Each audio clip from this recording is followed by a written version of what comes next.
Ben ritrovati con l'informazione flash di New Sicilia. Sequestro preventivo di beni per un valore di circa 2,7 milioni di euro nei confronti di una società di capitali attiva nel settore del commercio di bevande. È quanto accaduto oggi a Catania, operato dalla Guardia di Finanza nell'ambito di attività di indagine coordinata dalla Procura della Repubblica Etnea.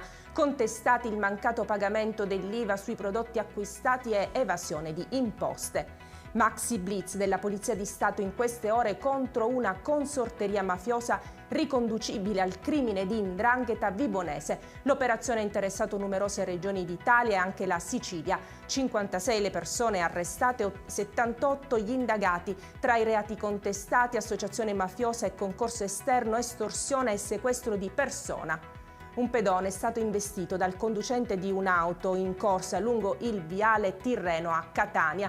L'incidente stradale è avvenuto questa mattina intorno alle 9:30. Secondo una prima ricostruzione, le condizioni di salute del pedone investito non sono gravi, ma questa strada è da sempre teatro di incidenti, sia per carenza di illuminazione sia perché si procede a velocità sostenuta. È stato rinviato a giudizio Massimo Cannone, reo confesso dell'omicidio della moglie Naima Zair. I fatti risalgono al marzo dell'anno scorso. Il GUP ha rigettato la richiesta di perizia psichiatrica e di rito abbreviato. La donna è stata uccisa a coltellate per gelosia. Con questa notizia per adesso è tutto, grazie per averci seguito e arrivederci.